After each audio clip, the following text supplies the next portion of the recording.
Ready start. उपाध्यक्ष महोदय, मैं निवेदन कर रहा था कि जब हम कोई प्रश्न उठाएं तो यह देखें कि हम इसमें से कहां तक बढ़ा सकते हैं।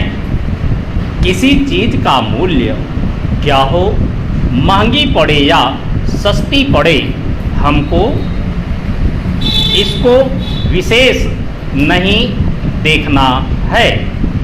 गांधी जी ने कितनी ही बार हम लोगों को यह बात समझाई कि मूल्य किसी चीज़ का रुपए पैसे में क्या है, यह कोई महत्व की बात नहीं है।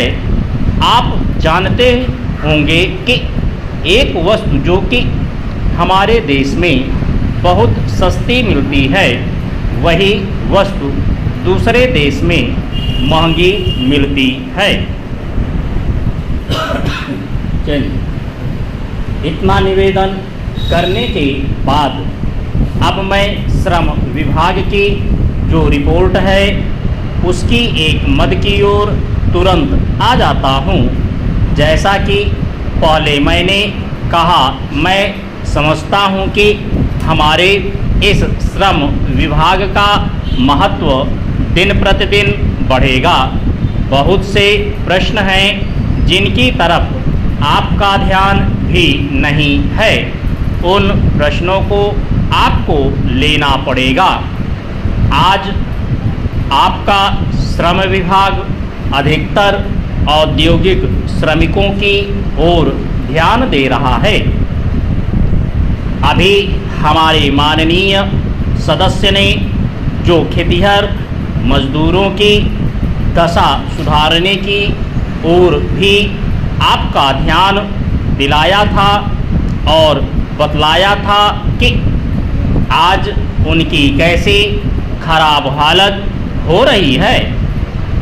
मैं उनसे पूरी तरह सहमत हूँ। हमारी सरकार का ध्यान देहाती श्रमिकों की ओर नहीं गया है। उनकी बड़ी बुरी हालत है। आपने उनकी दशा सुधारने के लिए क्या किया है?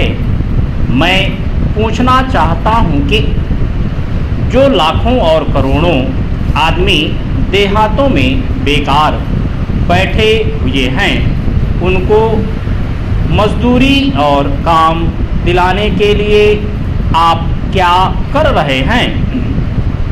करीब 7 लाख आदमी नौकरियों के लिए प्रार्थी हैं। जैसा कि रिपोर्ट में लिखा है, इनके अतिरिक्त कितने ही लाखों और करोड़ों आदमी देहातों में बेकार बैठे हुए हैं और कितने ही आधी बेकारी की हालत में हैं। और श्रम विभाग उन बेकारों और आधी बेकारी वालों की संख्या पता लगाने में असमर्थ है।